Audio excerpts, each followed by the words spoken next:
Amen. Amen. Est-ce que vous êtes dans la joie? Alléluia. Vous savez, la Bible nous dit quelque chose de particulier. La Bible nous dit qu'un jour, quand nous serons au ciel, nous louerons Dieu éternellement. Amen. Amen. Dieu nous a fait la grâce sur la terre de pouvoir être un peuple qui déjà sur terre adorons Dieu. Amen. Vous savez, alors que Jésus est en train de se promener sur les rives de Samarie et qu'il a rencontré une femme, une Samaritaine, Jésus a commencé à expliquer à une étrangère aux Juifs, à une femme samaritaine, ce qu'il est venu chercher sur la terre. Et au grand étonnement des disciples, au grand étonnement de tous les hommes, les femmes qui étaient souvent avec lui, Jésus n'a pas révélé ce qu'il recherchait tout de suite à ses disciples, mais la Bible nous dit qu'il l'a révélé à une femme qui était une Samaritaine. Et il lui a dit la chose suivante: voici l'heure vient où les vrais adorateurs adoreront le Père en esprit et en vérité. Dieu est esprit, mais il faut que ceux qui l'adorent en esprit et en vérité. Jésus, par cette parole, a démontré à l'humanité ce qu'il était venu chercher sur la terre. Il était venu chercher des hommes et des femmes qui étaient prêts à adorer Dieu en esprit. Pourquoi en esprit? Parce que nous recevons l'esprit d'adoption par lequel nous pouvons appeler Dieu Papa, Dieu notre Père, mais aussi en vérité. Pourquoi en vérité? Parce que nous sommes des hommes mortels et en étant des hommes mortels, nous ne sommes pas parfaits. Nous sommes tous avec des erreurs, avec des qualités, avec des défauts. Et bien souvent, nos défauts, c'est ce qui nous fait défaut. Pourquoi? Parce que c'est souvent nos défauts qui nous amènent dans un désespoir. Souvent, les choses qu'on a mal faites dans nos vies commencent à nous cogiter, commencent à nous rappeler le souvenir. Et des fois, ce souvenir peut être très douloureux. Mais Jésus le savait très bien. Et il a dit, je ne cherche pas des hommes parfaits sur la terre, mais je cherche des adorateurs, des hommes, des femmes qui sont prêts à adorer Dieu, malgré leurs défauts, malgré leurs défaillances, et qui vont être vrais avec lui. Des hommes, des femmes qui vont lui parler avec leur cœur, avec leurs émotions, avec leurs sentiments, pour qu'ils puissent avoir un contact direct avec Dieu. Amen. Pourquoi Jésus est venu rappeler cette règle? Alors que c'était une règle qu'il a cherchée depuis toujours. Depuis le début de l'humanité, Dieu cherchait cela alors. Mais l'homme n'a pas compris. Dieu a amené la loi à l'homme. Dieu a amené toutes sortes de choses à l'homme, mais l'homme n'a toujours pas compris. Et l'homme s'est créé ce qu'on appelle la religion. La religion, c'est paraître le plus parfait. Venir tous ensemble, avoir la meilleure allure, avoir la plus belle tenue vestimentaire pour dire, moi je suis l'homme, le femme, le plus parfait. Je suis celui qui est sans péché. Et la religion a été créée. Oh, cet homme, quand il marche, c'est un homme sans péché. Mais on a oublié que tous les hommes sont pécheurs. Et que tous, la Bible nous dit, à cause de leurs péchés, ont été privés pendant un temps de la gloire de Dieu. Amen. Tous. Amen. Et si nous oublions cette réalité, bien qu'en marchant avec Dieu, nous pouvons vite fait oublier cette réalité. Et c'est là où le diable vient nous détruire. Parce que quand on croit qu'on n'a plus de péché, alors on devient menteur. La Bible dit, si nous disons que nous n'avons pas de péché, nous sommes des menteurs. Et la vérité n'habite pas en nous. Mais si nous confessons nos péchés, il est fidèle et juste pour nous pardonner de toutes nos iniquités et effacer toutes nos transgressions. Amen. Dieu ce soir n'attend pas de toi que tu sois l'homme, la femme le plus parfait au monde. Dieu attend ce soir de toi que tu sois vrai avec lui et que dans ta relation, dans ta communion avec lui, tu commences à lui parler de tout ton cœur. Dieu, vous savez, quand Jésus était sur la terre, Jésus avait horreur de l'hypocrisie. Au point que les hommes les plus religieux qui faisaient une belle image devant tout le monde, Jésus les appelait hypocrites, race de vipères, race d'incrédules. Voilà comment il appelait les gens qui faisaient une tellement belle image. Mais la Bible nous dit, Jésus leur a dit, à l'intérieur de vous, vous êtes comme des tombeaux blanchis. vous êtes pourris. Pourquoi? Parce que ce que vous dites avec vos bouches à Dieu, vous ne le pensez même pas dans votre cœur. Il a dit, je suis venu chercher des hommes, des femmes qui ont décidé d'être francs avec Dieu. Et c'est cela qui m'a plu dans le programme de Dieu. Quand j'ai rencontré cela dans la Bible, quand j'ai commencé à marcher avec Dieu, c'est ce qui m'a plu.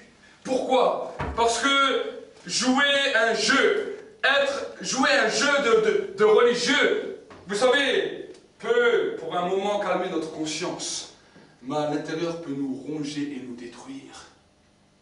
Mais par contre, si on connaît une personne avec qui on peut se confier, tout dire, vous imaginez? Toujours ça a été le rêve de toutes les personnes sur Terre.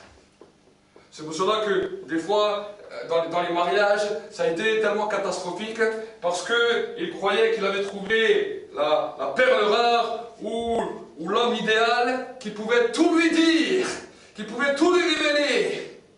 Et avec le temps, il a réalisé qu'il était limité et qu'il ne pouvait pas s'ouvrir comme il le pensait. C'est souvent cela que ça se passe. Et quand cela se produit, alors le diable vient et dit, ah, peut-être tu t'es trompé. Tu as peut-être besoin de trouver ton vrai mari. Tu as peut-être besoin de trouver ta vraie femme.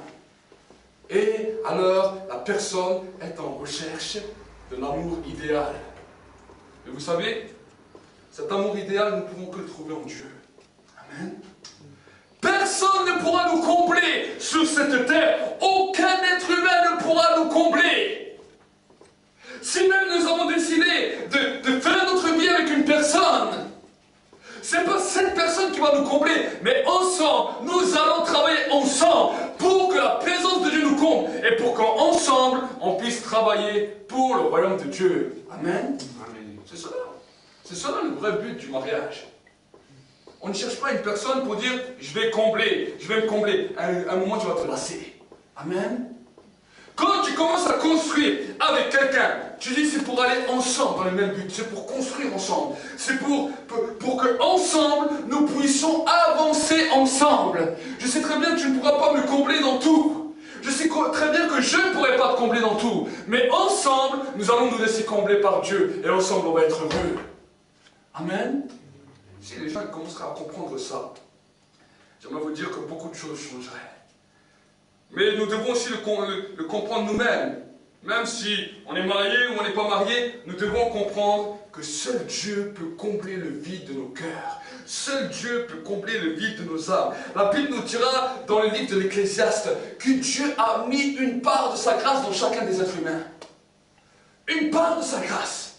Il dira, et c'est à cause de la part de cette grâce que l'être humain est en recherche, que l'être humain se pose des questions sur le secret de l'éternité. Et dans la vie, à force de discuter avec les gens, j'ai voulu savoir comment se manifestait cette grâce dans la vie des personnes. Et quand j'ai parlé aux gens, souvent quand j'ai parlé avec plusieurs personnes de différentes religions, de différentes nationalités, une chose est retenue. Beaucoup de personnes qui ne connaissaient pas Dieu me disent « mais j'ai un grand vide, quelque chose me manque. Je cherche quelque chose que je n'ai pas encore trouvé. » On cherche, on est assoiffé de sensations, on est assoiffé de toutes sortes de choses. Et c'est pour cela que la drogue a commencé, c'est pour cela que l'alcool a commencé, c'est pour cela que toutes ces addictions se sont multipliées. Parce que l'être humain est en recherche d'une sensation. Il est en recherche de quelque chose qui lui manque. Pourquoi? Parce que la Bible nous dit dans le livre de la Genèse que quand l'homme a péché, l'homme s'est privé de la présence de Dieu. L'homme s'est privé de la présence de Dieu. Et en se privant de cette présence, à cause du péché, un grand vide est descendu dans sa vie. Le vide a commencé à le ronger, il a commencé à le remplir par toutes sortes de choses. Mais jamais il n'est rassasié. L'argent ne peut pas combler notre vide. Toutes les fêtes, tout le bonheur, toutes les choses que ce monde nous offre ne peuvent pas combler le vide. Sinon, on n'entendrait pas des grandes stars qui sont remplies d'argent, qui ont tout ce qu'un homme ou une femme sur terre peut désirer, terminer avec une balle dans la tête, ou terminer avec la drogue, dans des morts tragiques, se suicider. Je ne crois pas que le bonheur se trouve là-dedans. Parce que ces hommes, ces femmes sont encore plus malheureux que toi et moi. Parce que tout le monde les envie, alors qu'eux-mêmes cherchent le véritable bonheur. Amen. Amen. Mais par contre, si nous commençons à prêter une attention à notre Dieu, à notre Créateur, à savoir qu'il est notre Père, et à commencer à lui parler vraiment, alors nos cœurs vont commencer à s'ouvrir, sa présence va commencer à nous remplir. Et là, tu seras vraiment un homme, une femme comblée. Amen. C'est cela ce que Dieu veut pour nous. Dieu veut que nous puissions être des hommes et des femmes comblés. Amen. Qu'est-ce que ça veut dire comblés? Ça veut dire des hommes, des femmes heureux, satisfaits de ce qu'on a expérimenté, satisfaits de ce qu'on a. Si on a Dieu, on a le plus beau des cadeaux. Amen. La Bible nous dit, cherche premièrement le royaume du ciel et sa justice, et toutes les autres choses que tu as besoin vont être données par-dessus. Si seulement tu commences à chercher le royaume du ciel et la justice divine, tout ce que tu as besoin va t'être donné. Dans le livre des psaumes, la Bible nous dit, fais de l'Éternel tes délices, et il te donnera ce que ton cœur désire. Amen. Fais de lui tes délices. Et vous savez, pour un être humain, faire d'une autre personne que lui-même ses délices, des fois c'est difficile. Parce qu'on veut toujours nous, on veut toujours nous, on veut toujours nous. Mais Dieu veut nous apprendre. Jésus a dit, celui qui veut être mon disciple, qu'il apprenne à renoncer à lui-même, qu'il se charge de sa croix et qu'il me suive. Qu'est-ce que ça veut dire renoncer à soi-même? Qu'est-ce que ça veut dire se charger de sa croix? On a entendu ces paroles qui semblent pour nous être des paroles barbares.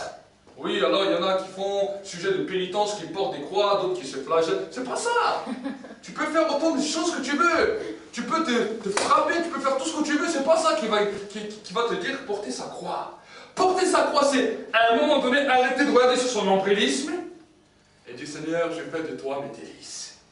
Peut-être ma situation ne va pas bien, je ne vis peut-être pas une des situations les meilleures. Mais Seigneur, pendant un temps, je vais oublier tous mes problèmes, je vais regarder sur toi et je vais faire de toi mes délices. Parce que je sais que si je fais de toi mes délices, tout ce que mon cœur désire, c'est toi qui vas me donner. Amen. C'est cela. C'est cela la vie chrétienne. C'est à un moment donné, pouvoir dire dans la journée, alors que nous allons prier, quand nous disons nous allons louer Dieu, quand nous disons nous allons adorer Dieu, on dit Seigneur, on s'oublie un peu nous-mêmes. Des fois, souvent, on se plaint nous-mêmes, on se regarde toujours nous-mêmes, oh, le pauvre petit malheureux. Et vous savez, le diable, il vient souvent nous plaindre. Oh, petit malheureux, personne ne te comprend. Oh, mais même si tu parles à tes amis, à tes voisins, il ne va même pas te comprendre, il ne va même pas savoir ce que tu vis, personne ne sait ce que tu vis, personne ne te comprend. Vous savez, une mentalité comme ça détruit. Si vous allez dans les hôpitaux psychiatriques, les 3 quarts des gens qui sont en hôpital psychiatrique, ils pensent comme ça. Que personne ne les comprend, qu'ils sont seuls dans leur monde, qu'ils sont seuls dans leur bulle, et ils se plaignent, ils s'auto-plaignent. J'aimerais vous dire qu'à un moment donné, quand nous sommes dans la présence de Dieu, on dit Seigneur, tu m'oublies. Pourquoi? Si je commence à me soucier trop de moi, ça va être terrible. Parce que Dieu, quand il a créé l'homme, il n'a pas créé l'homme pour que l'homme se fasse du souci de lui-même. Est-ce que vous saisissez? Quand un constructeur crée une automobile, il ne crée pas l'automobile pour que l'automobile fonce dans un mur. Il crée l'automobile pour te conduire. Pourquoi? Parce que quand elle fonce dans le mur, ça la détruit. Vous savez, la plus grande chose qui détruit l'être humain, c'est cette connaissance du bien et du mal. Dieu avait dit, j'ai créé l'homme avec un paradis terrestre où il y avait tout. Il n'y avait même pas de mauvaises herbes, il n'y avait rien. Et Dieu lui a dit, tu peux manger de tout, tu peux faire tout ce qu'il te veut sur cette terre. C'est à toi, domine-la, assujettis-la sous ton ordre. Assujettis toutes les bêtes que tu vois. Mais seulement tu ne goûteras jamais du fruit de la connaissance du bien et du mal. Le jour où tu goûteras, tu mourras. Et l'histoire nous raconte que l'homme n'a pas écouté les conseils de Dieu. L'homme a décidé de goûter le fruit défendu. Et le jour où il a goûté le fruit défendu, la première conséquence du péché, vous savez c'est laquelle? La Bible nous dit que l'homme a eu peur et l'homme s'est caché. L'homme a eu peur. Jusqu'à ce jour-là, quand tu voyais le lion, il n'avait pas peur. Jusqu'à ce jour-là, quand tu voyais l'ours, il n'avait pas peur. Il allait lui faire une petite caresse, c'était normal. Mais à partir du jour où il a péché, la Bible nous dit l'homme a eu peur. Il a vu les animaux, il a vu qu'il était nu, il a vu toutes ces choses, et la Bible nous dit qu'il avait peur, et il s'est caché. La première des conséquences du péché dans la vie de l'homme a amené que quelque chose s'est cassé en lui, et la peur a commencé à le saisir. La crainte a commencé à le saisir. Et cette même peur, on la retrouve aujourd'hui encore dans la vie des hommes et des femmes. Cette même peur, cette même angoisse, cette même chose qui prend la vie des hommes et des femmes et qui les tourmente. La peur tourmente, l'angoisse tourmente. Toutes ces choses sont là et rendent l'homme fou. C'est une connaissance du bien et du mal que l'homme n'arrive pas à gérer. Et c'est pour cela, Jésus, quand il était sur la terre, il a dit, ne t'inquiète pas du lendemain, le lendemain s'inquiétera de lui-même. Il a commencé à expliquer cela aux gens. Il a commencé à expliquer ça aux disciples. Vous savez, les disciples, au début, ils avaient la pensée un petit peu lente. Il dit, mais il nous raconte des choses que jamais encore on nous a dit. Ni même les prophètes, jusqu'à aujourd'hui, ne nous ont pas parlé de ça. Et lui, il commence à nous raconter quelque chose qui dépasse notre pensée. Comment le lendemain peut s'inquiéter de lui-même? Comment monsieur lendemain peut s'inquiéter lui-même de tout ce qui va se passer? Pourquoi Dieu nous demande tout d'un coup, alors qu'on nous a conditionnés, tu dois savoir ce que demain tu vas faire, tu dois pouvoir pour demain, et tu dois ceci, et tu dois cela. Comment maintenant Dieu vient et dit, t'inquiète pas pour demain, fais ce que tu vas faire aujourd'hui, demain on verra. Pourquoi? Parce que Jésus savait très bien que le souffle de l'homme ne lui appartient pas. Amen. Le souffle de l'homme ne lui appartient pas. Vous savez, la semaine dernière, nous étions à un enterrement. Il avait 43 ans, un jeune homme qui avait 5 enfants. Il est parti du jour au lendemain. Dans la même semaine, j'apprends qu'une de mes cousines, 33 ans, est décédée du jour au lendemain. Et quand j'ai commencé un petit peu à réfléchir sur toutes ces choses, j'ai compris que la vie d'un homme est courte. Personne ne sait quand tu quitteras cette terre. Personne n'a le souffle dans ta main. Si aujourd'hui même tu l'as pas dans ta main. C'est Dieu lui-même qui décide qui doit rester, qui doit partir. La Bible nous dit que tous les jours de la vie d'un homme sont comptés. Et c'est que dans cette période où tes jours sont comptés, que c'est à toi de prendre des bonnes décisions. Amen. Vous savez, si demain, ou le jour de ta naissance, on aurait parlé avec toi, on t'aurait dit, voilà, tu as tant et tant de jours sur la terre. Dans tous ces jours, toi maintenant, tu dois prendre des bonnes décisions pour être du bon côté le jour où tu quittes cette terre. Alors j'aimerais te dire, bon, il y aurait peut-être des malins qui calculeraient, qui diraient, bon, à partir de cette période, je vais m'arranger. D'autres qui diraient, non, je vais essayer de faire au mieux. Mais Dieu a dit, moi je décide que c'est moi qui décide. C'est moi qui est Dieu. Même si l'homme veut se prendre pour un Dieu. Quand il a goûté le fruit de la connaissance du bien et du mal, le serpent a dit quoi à l'homme? Il a dit, le jour où tu en goûteras, tu seras comme Dieu. Le jour où tu en goûteras, tu seras comme Dieu. Alors que Dieu a entendu ça, il a dit, l'homme veut se prendre pour Dieu. Alors, parce qu'il veut se prendre pour Dieu, je vais rappeler à l'homme que c'est moi Dieu et que lui, il est l'homme. Amen. Certaines choses, je peux lui révéler. Mais certaines choses, je ne lui révélerai pas, ça me regarde. Je peux lui donner un avertissement, je peux lui donner une direction. Maintenant, c'est à lui, avec cette parole, de savoir faire ce qui est le bon choix pour sa vie. Amen. Sachant que le temps est court. Nous ne savons pas quand nous quittons cette terre, peu importe la religion, peu importe la nationalité, peu importe le pays dans lequel nous venons. La mort n'a pas de nationalité. La mort n'a pas d'origine. La mort n'a pas de couleur.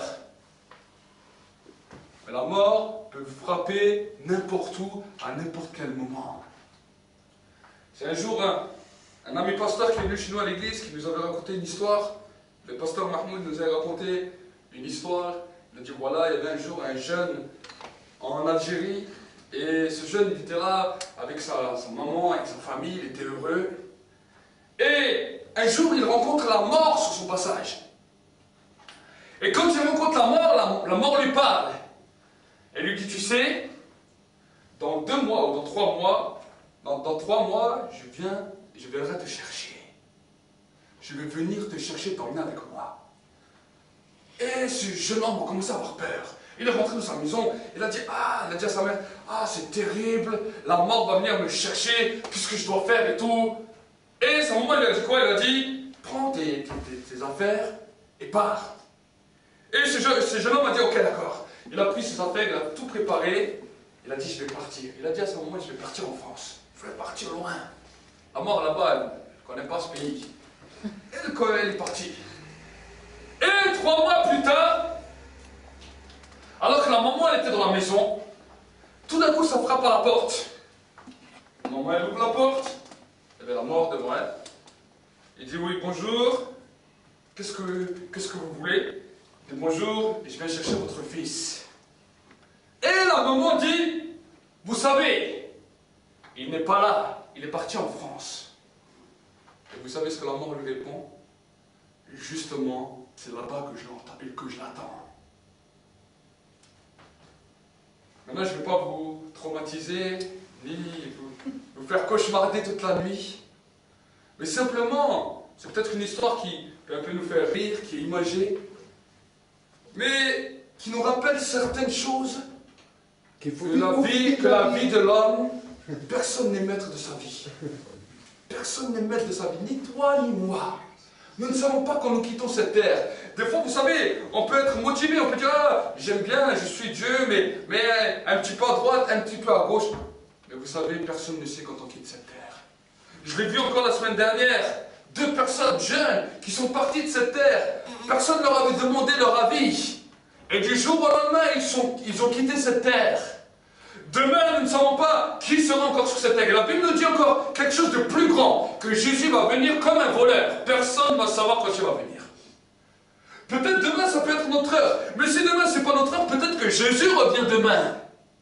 Et que si les hommes, si les femmes ne sont pas prêts sur la terre, ils peuvent partir pour l'éternité et voir le ciel de loin et pleurer éternellement en regrettant toute leur vie de ne pas avoir marché avec Dieu. Et c'est pour cela que quand nous entendons cela sur la terre, c'est bien de l'entendre. C'est bien des fois de nous faire des rappels. Mais c'est bien aussi de nous poser les bonnes questions. Est-ce que dans ma vie sur cette terre, je me pose vraiment les bonnes questions? Est-ce que je suis vraiment vrai avec Dieu? Est-ce que je veux continuer à avancer avec lui en étant vrai avec lui? Et en ayant une communion vraie avec lui pour toujours être prêt le jour où je vais le rencontrer? Ou est-ce que je dis, bon, je vais de temps en temps un peu à l'église, je vais voir les frères et les sœurs, ça fait un petit peu du bien, on chante un peu ensemble, on rigole après ensemble, on discute un peu après ensemble, et après je rentre, je fais ce que je veux. Ou est-ce que je dis, je veux vraiment marcher avec Dieu? Je veux commencer à vraiment grandir dans ma foi, grandir dans ma communion avec lui, commencer à comprendre, à saisir les mystères du royaume de Dieu, pour pouvoir être un témoin vivant, là où je suis, que ce soit dans l'église, que ce soit dans ma famille, que ce soit avec mes amis, que ce soit sur mon lieu de travail, que ce soit avec mes voisins, mes voisines, mes ennemis. Est-ce que je suis prêt à devenir un témoin oculaire, un témoin vivant pour la gloire de Dieu? Amen. Jésus est venu, il a dit, vous serez mes témoins à Jérusalem, en Judée, en Samarie et jusqu'aux extrémités de la terre, quand le Saint-Esprit viendra et quand vous marcherez dans ses voies. Amen. Il va commencer à vous faire comprendre le chemin de la justice et de la vérité. Il y a un chemin sur lequel nous devons marcher. Et que ce soir, je t'encourage à marcher. C'est le chemin de la justice et de la vérité. Pas une justice humaine, mais la justice qui vient de Dieu et qui est manifestée par le Saint-Esprit sur la terre. La Bible nous dit, Jésus a dit, quand le Saint-Esprit viendra, il vous convaincra de justice. Parce que je ne suis plus là et que plus personne, à part lui, pourra vous montrer la justice sur terre. Amen. Il va commencer à vous montrer qu'est-ce que c'est réellement la justice. Et la justice, c'est quand nous sommes vrais avec Dieu, quand nous commençons à être vrais avec Dieu, c'est là où Dieu nous justifie. Quand nous commençons à croire qu'il existe, à avoir cette communion, ce contact avec lui, la Bible nous dit, Dieu nous justifie par notre foi et par notre sincérité à vouloir parler avec lui de tout notre cœur. Amen. Vous savez, la Bible nous dit que Dieu, il n'y a rien qui l'étonne. La Bible nous dit qu'il connaît tout. Peut-être il y a des mauvaises pensées dans ta vie. Il y a des mauvais raisonnements dans ta vie. Il y a des choses que tu n'aimerais même pas que les gens voient ou que les gens connaissent. Sinon, tu fuirais en courant. Je le dis souvent, je dis, imaginez, vous voyez ce diapo là-bas qui est là-bas, quand on chante, quand il y a les chants qui sont lancés dessus. Si on prendrait toutes tes pensées qui défilent dans ta vie, tout le miroir de ton cœur, et on le projette comme ça, et on s'assied tous, et on regarde les uns derrière les autres, chacun, vos pensées, vos raisons. Je sais qu'à la fin, on va tous partir en courant, on va tous hurler, on va dire, mais c'est pas possible. Pourquoi? Parce qu'on en a honte. Et bien souvent, quand nous sommes même dans nos prières personnelles avec Dieu, on a honte de ces choses. Et des fois, ce qui est le plus impressionnant, c'est que quand nous prions, on dirait que ces choses s'amplifient. On aimerait que tellement que ça parte, mais on a l'impression que ces choses s'amplifient. Pourquoi? Parce que dans ce temps où nous prions, le Seigneur veut que nous faisons une pause et que nous disons, Seigneur, je vais être vrai avec toi et je vais te dire vraiment ce qui se passe dans mon cœur. Je vais vraiment te dire quelles sont mes pensées. Combien les pensées sont comme ça, comme ça, comme ça. Vous savez, les premiers jours où j'ai commencé à faire ça avec Dieu, je m'en souviendrai toujours, je commençais à rougir. J'étais tout seul dans ma chambre, je rougissais. Et je commençais à détailler à Dieu comment mes pensées étaient, comment mes raisonnements étaient, comment mon cœur était mauvais. Et plus, au bout d'un mois, je dis, mais c'est terrible. Mais vous savez, quand j'ai commencé à parler comme ça avec lui, en étant vrai, j'ai commencé à voir Dieu qui commence à changer mes pensées, à bouleverser mes pensées, à changer mes raisonnements, à m'amener dans une nouvelle dimension pour que ces pensées puissent impacter ma vie et pour que je sois changé. Amen. Dieu veut impacter ta vie pour que tu sois changé. Dieu veut changer tes pensées, changer tes raisonnements. Mais avant que Dieu puisse faire cela, il veut que tu puisses commencer à lui parler avec un langage de vérité. Dieu, il est là, il t'écoute. Il dit, voilà, mon enfant, tu as fait même des bêtises, voilà. Mon enfant, il y a plein de choses qui ne sont pas très correctes dans ta vie, mais c'est pas grave. Je vais être là, je ne vais pas m'énerver, tu peux tout me raconter. Amen. Vous avez déjà vu les petits-enfants quand ils ont fait des bêtises? Si le papa il dit même ça, il dit ah non, là le papa là il va me faire un sale coup, dès que je vais lui dire il va se fâcher. Souvent j'ai fait ça avec mes enfants. Quand ils ont fait des bêtises, j'ai dit bon, cette fois-ci papa il se fâche pas, dis-moi tout. Et le petit il est là, il dit ah non, il commence à te dire quelque chose, il regarde comment tu agis. Mais il te dit, mais lui il se dit dans sa tête, mais si je commence à tout lui raconter, mais il va se fâcher. Je vais te dire que toi et moi on est souvent comme ça quand on est devant Dieu. On lui dit, oui, on va commencer à tout lui dire. Dès que tu commences à lui dire un truc, tu dis, ah non, mais si Dieu, je commence à lui dire ça, il va dire, mais quel drôle de personne je suis. Mais ce que tu as oublié, c'est que Dieu te connaît mieux que toi-même. Dieu connaît tout ce qui est à l'intérieur de toi. Il connaît tout ce qui est à l'intérieur de ton cœur. Et ce qu'il veut, il ne se fait pas de film sur toi. Il t'aime comme tu es. Aussi mauvais que tu es, aussi peut-être nul que tu es, aussi méchant que tu es. Mais ce qu'il veut savoir, c'est est-ce que tu vas être capable d'affronter cela en le disant devant lui, pas devant moi, devant lui. De dire c'est vrai, je suis comme ça, je suis comme ça. Est-ce que tu vas être capable de confronter toi-même ta propre personne devant lui, d'apprendre à renoncer à toi-même, pour apprendre à mourir à toi-même et dire Seigneur, c'est vrai, je suis comme ça, ma pensée comme ça, mais aujourd'hui, j'accepte que tu me changes. J'accepte de m'aimer tel que je suis, parce que je veux me regarder avec tes yeux à toi, plus avec les miens. C'est ça la chrétienté. Si on commence à comprendre cela, et que chaque jour, on continue à grandir, alors le Saint-Esprit va faire des grandes choses dans nos vies. Par contre, si tu commences tu commences bien dans la chair, mais qu'après, tu commences bien dans l'esprit, et qu'après, tu reviens dans la chair, tu dis, ah, maintenant c'est bon, j'ai assez parlé à Dieu, je suis assez raconté combien je suis mauvais, allez maintenant je suis parfait. Alors c'est là où tu deviens un bon religieux et c'est là où tu t'éloignes de Dieu. Amen. Jamais tu seras parfait. Jamais tu seras parfait. Aucun homme sur terre est parfait. Personne, ni toi ni moi. Même si tu as 20 ans de chrétienté, Même si tu as 30 ans de chrétienté, même si tu marches 40 ans avec le Seigneur, tu n'es pas parfait. Tes erreurs sont toujours là. C'est pour cela que le pasteur Jacques a dit dans la Bible, si nous disons que nous n'avons pas de péché, nous sommes des menteurs, la vérité n'habite pas en nous. La vérité n'habite pas en nous, parce qu'on est menteurs. On se ment à nous-mêmes. Oui, chaque jour nous faisons des erreurs. Chaque jour nous avons des mauvaises pensées. Suffit que tu es en train de rouler en voiture et que quelqu'un te fait une queue de poisson.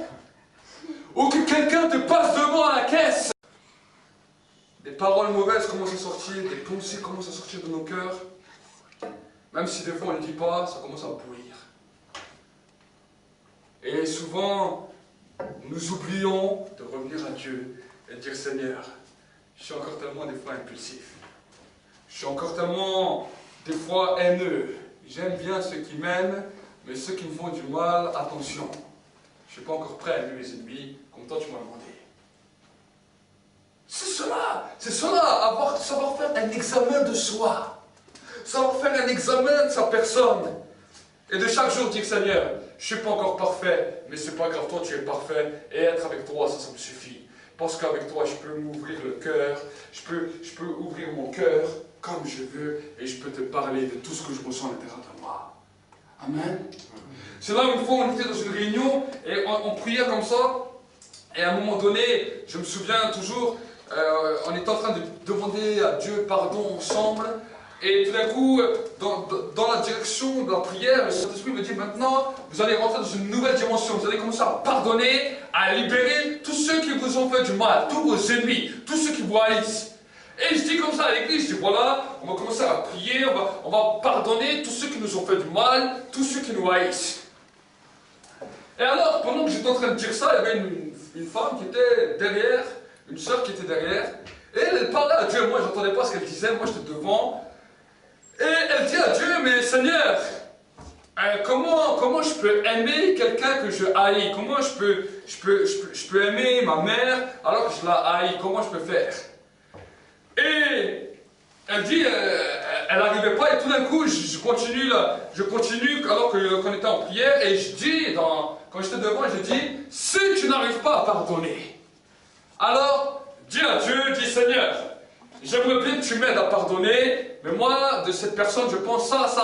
Dis à Dieu maintenant tout ce que tu penses de cette personne. Et dis à Dieu, Seigneur, par moi-même, je n'arrive pas à pardonner, mais avec ta grâce, ta faveur, j'arriverai.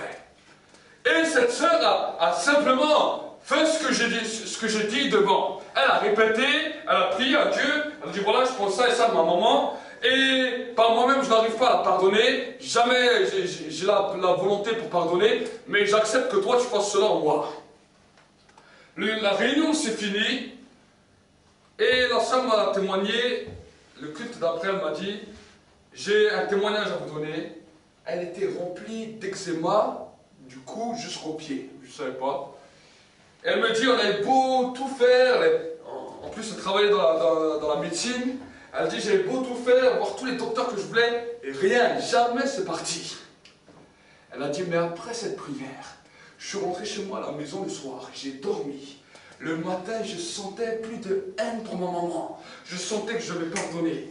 Et quand elle a gagné son corps, elle était guérie de tout son eczéma sur tout son corps. Beaucoup de maladies sont dues à des non-pardons, à des haines, à des rancœurs. Aujourd'hui, beaucoup de cancers, des hommes, des femmes qui sont rongés par des maladies qu'on appelle le cancer. Pourquoi? Parce qu'il y a des haines, il y a des choses, des rancœurs qu'ils ont gardées à l'intérieur d'eux et qui sont en train de les ronger, qui sont en train de les détruire et qui se manifestent même sur leur corps. C'est pour cela que nous-mêmes, quand nous commençons à comprendre, à saisir des règles spirituelles, nous allons commencer à connaître non seulement Dieu, mais nous allons commencer à apprendre à nous aimer, à apprendre à nous connaître, mais aussi à apprendre à libérer ceux qui nous ont offensés, libérer nos ennemis, libérer ceux qui nous ont fait du mal, apprendre à les aimer. Dieu ne te dit pas que ce serait un programme facile. Dieu te dit, tu n'as même pas la capacité de le faire. Mais il a dit, voici, mon esprit viendra pour vous aider dans vos faiblesses. Amen. Amen. Dieu veut faire ce travail dans nos vies. Et ce qu'il demande simplement à nous, c'est est-ce que tu es partant? Est-ce que tu es d'accord pour entrer dans ce programme. Et si ce soir, tu es d'accord pour entrer dans ce programme, on va prier. On va prier aussi après pour les malades. Mais si tu es d'accord pour entrer dans ce programme, je te demande seulement de fermer tes yeux pendant un instant. De pouvoir fermer tes yeux pendant un instant. Tu as entendu le programme de Dieu pour toi. Ce programme s'adresse à toutes les personnes ici dans ce lieu. À toutes les personnes sur le net. Si aujourd'hui simplement tu décides de dire Seigneur, je veux marcher dans ce programme. Je ne veux pas être un religieux. La religion ne sauve pas. Mais je veux être un homme, un adorateur, qui t'adore en esprit et en vérité. Alors lève seulement ta main là où tu as ta place. Ne regarde ni à droite, ne regarde ni à gauche. Lève seulement ta main et je vais prier. Je vais prier pour vous. Seigneur, mon Dieu, mon roi, tu vois toutes les mains qui sont levées. Plusieurs, Seigneur, ce soir ont été touchés par le message. Seigneur, mon Dieu, mon roi, par leur force, ils n'y arrivent pas. Par leur intelligence, ils n'y arrivent pas. Par leur pensée, ils n'y arrivent pas. Peut-être c'est au niveau des pensées. Peut-être c'est au niveau de la haine. Peut-être c'est au niveau de la rancœur. Peut-être, Seigneur, c'est simplement être vrai avec toi. Mais je te demande maintenant d'étendre ta main sur tes enfants. De toucher maintenant tes enfants. Seigneur, mon Dieu, pendant qu'ils sont ici dans l'église ou sur le net, que maintenant la gloire de Dieu commence à visiter. Que maintenant la présence de Dieu commence à visiter. Que les cœurs commencent à s'ouvrir. Que les cœurs commencent à s'ouvrir et être touchés par la grâce. Être touchés par la grâce. Seigneur, je libère ta vie. Saint-Esprit, je te demande de visiter vraiment. De visiter. De remplir. De visiter. Seigneur, que ton Église puisse se lever. Que ton Église puisse se lever. Que tu puisses préparer ton peuple. Tu as dit, prépare-toi à la rencontre de ton Dieu. Personne ne sait quand il quitte cette terre. Non, personne. Mais Seigneur, une chose, nous savons, c'est que tu nous demandes de nous préparer à te rencontrer. Tu nous demandes de nous préparer dans ce grand voyage que nous allons effectuer. À savoir où nous allons aller. Et Seigneur, mon Dieu, mon roi, nous ne pouvons que nous préparer en étant vrais avec toi. Seigneur, que leur temps de prière dans cette semaine, à partir d'aujourd'hui, vont commencer à changer. Que leur communion qu'ils avaient avec toi commence à se développer d'une nouvelle manière. Que Seigneur, mon Dieu, mon roi, la prière de l'excellence commence à saisir leur vie à partir de maintenant.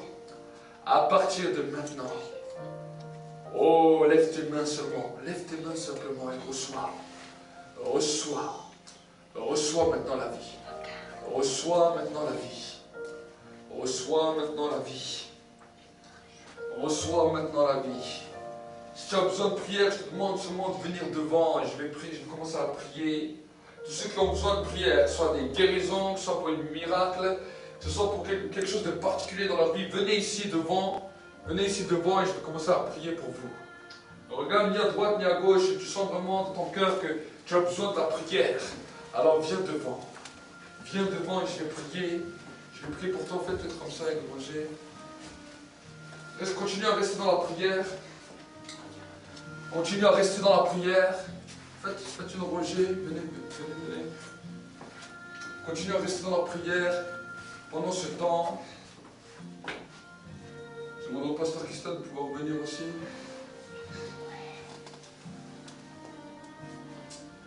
Oh Saint-Esprit. Ton onction commence à agir.